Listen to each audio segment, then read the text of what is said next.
বিসমিল্লাহ, আলহামদুলিল্লাহ, ওয়াসসালাতু ওয়াসসালামু আলা রাসূলিল্লাহ ওয়া আলা আলিহি ওয়া আসহাবিহি আজমাইন। আসসালামু আলাইকুম ওয়া রাহমাতুল্লাহি ওয়া বারাকাতুহু। আমরা এখন লেসন 4, কিন্তু টেকনিক্যালি দ্য অ্যারাবিক ল্যাঙ্গুয়েজের লেসন 2 আমরা গত ক্লাসে শুরু করেছিলাম আমাদের গ্রামার। তো গত ক্লাসে আমরা যেটা করেছি ওটা একটা ছোট্ট রিভিউ করে নিই। গত ক্লাসে আমরা যেটা করেছিলাম সেটা করেছিলাম যে আমরা যখন কোরআন ওপেন করি তখন আমরা অনেক ওয়ার্ড দেখতে পাই, রাইট? সেই ওয়ার্ডগুলো 3টা ক্যাটাগরিতে বিলং করে। সে 3টা ক্যাটাগরি কী ছিল? সেটা ছিল ইসম, ফেয়েল অ্যান্ড হার্ফ। তো ফেয়েল অ্যান্ড হার্ফ আমরা করছি না, আমরা শুধু ইসমটা করছি, কারণ ইসমটাই হচ্ছে আমার এই গ্রামারের মধ্যে সবচেয়ে বড় লেসন। তো ইসমটা মোটামুটি যদি আমি একটু রপ্ত করতে পারি তাহলে মোটামুটি ইসমে যদি আমি মাস্টার হতে পারি তাহলে মোটামুটি একটা বড় ভাগ আমার জানা হয়ে যাবে, তখন অন্য কিছু এমনিতে সহজ হয়ে যাবে। তো আমাদের মেইন ফোকাস ইসমের দিকে করতে হবে। তো যাই হোক, তো আমরা শুধু ইসেম করছিলাম। তো কালকে আমরা ইসেমের ডেফিনেশন করেছিলাম যে ইসেমের ভিতরে কি কি আছে, কোন কোন জিনিস মিলে ইসম। ইসমকে গত ক্লাসে যেটা বলিনি এখন সেটা বলি। ইসমের যে অ্যারাবিক ওয়ার্ডটা, এটার যেটা মানে, ওটার মানে অ্যাকচুয়ালি নাম। ইসম মানে হচ্ছে নাম, অথবা আমি নাউন বলতে পারি। কিন্তু আমরা যখন অ্যারাবিক গ্রামার করি, অ্যারাবিক গ্রামার, আমরা যখন ইংরেজি গ্রামার করি অথবা অন্য কোনো গ্রামার করি, তখন অ্যাকচুয়ালি নাউন ইটসেলফ জিনিস, এটা একটা নাউন, প্রোনাউন, এগুলি আলাদা আলাদা, রাইট? কিন্তু ইসমে আমি শুধু নাউন বলতে পারি না, ইসমের মধ্যে নাউনের চেয়ে বেশি জিনিস আছে।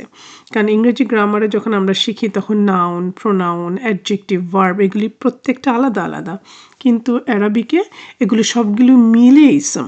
তো যাই হোক, ইসমের সংজ্ঞা হিসেবে আমরা যেটা দেখেছিলাম সেটা হচ্ছে কি, person, place, thing, idea, adjective and adverb. তো এই ছিল আমাদের গত ক্লাসের লেসন। তো আপনারা অবশ্যই ওই লেসনটা ঠিক ভালো মতো বুঝে তারপরে এই লেসনে আসবেন। তো আজকের যেটা লেসন সেটা হচ্ছে ল্যাঙ্গুয়েজ, ভাষাটা। তো এখন এই যে ভাষাটা, যে কোনো ভাষা আমরা যদি চিন্তা করি যে কোনো ভাষার ব্যাপারে, সেটা কিভাবে ব্রেকডাউন হয়, হ্যাঁ, আমরা কিভাবে ব্রেকডাউন করি। আমরা এটাকে এই ল্যাঙ্গুয়েজটাকে আমরা ব্রেকডাউন করতে পারি উইথ মিনিংফুল সেন্টেন্সে। যে ভাষাগুলি, এগুলিকে আমরা যখন লিখি অথবা পড়ি, সেগুলিকে আমরা একটা মিনিংফুল সেন্টেন্সে ভাগ করতে পারি। যেমন এখানে আমরা যদি দেখি ল্যাঙ্গুয়েজ, আমরা যদি এই টেবিলটার দিকে দেখি তাহলে দেখতে পারবো প্রথমে ল্যাঙ্গুয়েজ দিয়ে শুরু করা হয়েছে। তো ল্যাঙ্গুয়েজের পরে আমার যেটা আসছে সেটা হচ্ছে সেন্টেন্স। তো আমরা যদি দেখি এখানে সেন্টেন্সেস আসছে, এবং এরপরে এই সেন্টেন্স থেকে আমার কি হয় সেটা আমরা দেখব। তো সেন্টেন্সটা কি, সেন্টেন্সটা আমরা দেখি আগে কি। তো সেন্টেন্সটা হচ্ছে a set of words that is complete, মানে কতগুলি ওয়ার্ড সেটা হচ্ছে টোটালি কমপ্লিট, মানে কমপ্লিট কিসে, মিনিংয়ে। Typically containing a subject and predicate.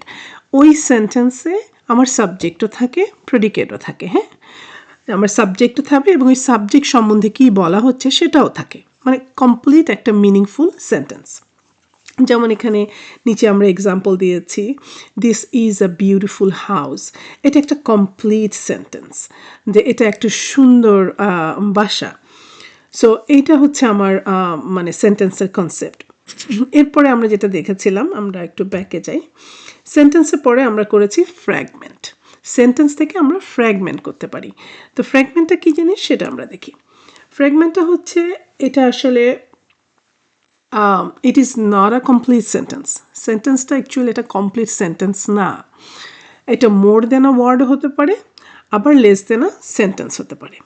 যেমন কীরকম, এই যে এখানে আমরা এখানে লিখেছি বিউটিফুল হাউস। এখানে দুটো ওয়ার্ড একসাথে অথবা দুটারও বেশি ওয়ার্ড একসাথে থাকতে পারে, কিন্তু এটা কমপ্লিট আমার সেন্টেন্সের মতো মিনিংটা দিচ্ছে না। তো বিউটিফুল হাউস এটা শুধুমাত্র দুটো ওয়ার্ডে, আমি অ্যাকচুয়ালি পুরো কমপ্লিট সেন্টেন্সের এখানে মিনিংটা পাচ্ছি না। এটাই হচ্ছে আমার ফ্র্যাগমেন্ট। তো ফ্র্যাগমেন্টের পরে আমার যেটা ছিল সেটা ছিল আমার ওয়ার্ড।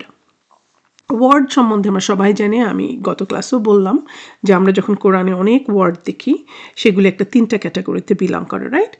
সে ওয়ার্ড মানে আমরা সবাই জানি it is a combination of letters, অনেকগুলি লেটার একসাথে হয়ে ওয়ার্ড হয়। যেমন এখানে আমরা দিয়েছি এক্সাম্পলে, এটা হচ্ছে হাউস। হাউস একটা ওয়ার্ড। তো এই ছিল আজকের লেসনটা, খুবই শর্ট। তো এখানে আমরা মোটামুটি আজকের লেসনে যেটা জানলাম সেটা হচ্ছে ল্যাঙ্গুয়েজের টেবিলটা। এই টেবিলটা আপনারা মোটামুটি আপনাদের হাতের কাছে রেখেন। তো এখন ওয়ার্ড থেকে আমরা যেখানে যাব সেটা হচ্ছে ইসম। এই দেখেন, ওয়ার্ড থেকে আমরা ওই যে গত ক্লাসে যে বলেছিলাম যে আমরা যখন কোরআন খুলি তখন অনেকগুলি ওয়ার্ড দেখতে পারি, রাইট? সেই ওয়ার্ডগুলি 3টে ক্যাটাগরিতে বিলং করে, একটা হচ্ছে ইসম, একটা হার্ফ, একটা ফেয়েল।